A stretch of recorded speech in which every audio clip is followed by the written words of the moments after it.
झारखंड में सरना सनातन और डीलिस्टिंग के मुद्दे पर सियासत तेज हो गई है।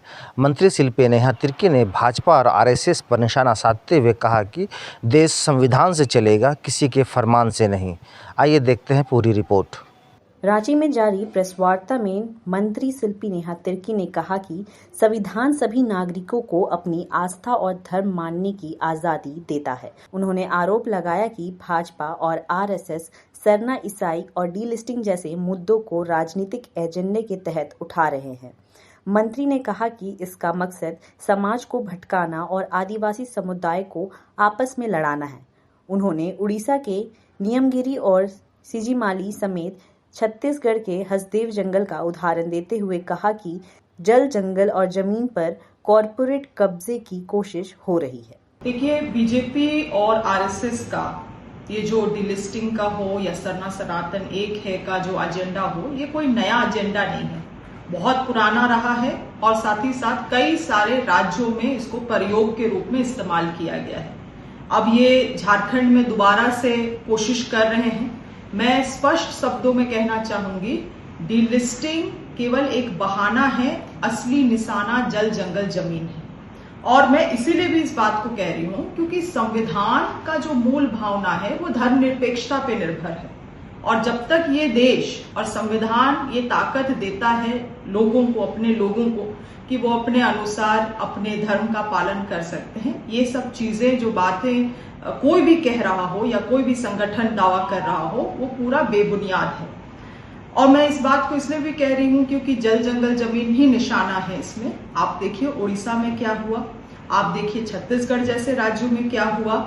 वहां पे भी यही प्रयोग का इस्तेमाल किया गया आदिवासी समाज को बांटने के लिए धर्म के नाम पे।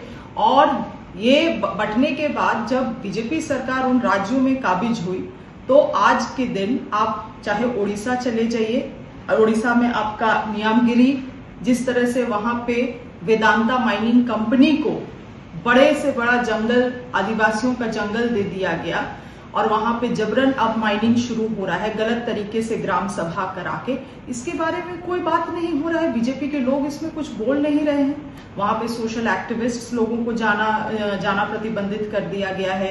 रात में 3 बजे वहां के आदिवासियों को, अगर वो विरोध कर रहे हैं तो रात में 2 बजे 3 बजे आदिवासियों को वहां से उठा के जेल में डाल दिया जा रहा है। इसके बारे में कोई चर्चा नहीं है। क्या उनको धर्म को पूछ के उनको इस तरह से किया जा रहा है? उसी तरह से हसदेव जंगल में आप देख लीजिए, हसदेव जंगल में वहां पे माइनिंग के लिए अदानी को पूरा हसदेव जंगल आदिवासियों का दे दिया गया। वही जंगल जिसको आज वो प्रकृति के नाम पे पूजते हैं, और इस तरह से उनके साथ किया गया है। इसके बारे में कोई चर्चा न्यूज मीडिया में नहीं हो रहा है। तो ये प्रयोग, क्योंकि अब पूरे पूर्वी भारत में मुझे लगता है मात्र झारखंड ही एक ऐसा राज्य है जिसमें एक धर्मनिरपेक्ष सरकार है, जेएमएम और कांग्रेस की जो गठबंधन की सरकार है।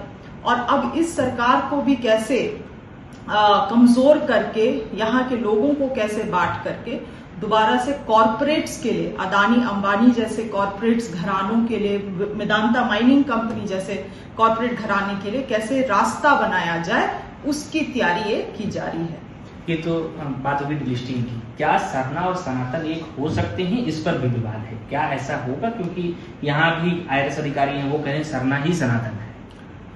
देखिए, जो देश में पूरे 700 से अधिक आदिवासी समुदाय यहाँ वास करते हैं, वो समय के साथ अलग अलग धर्म का पालन करने लगे।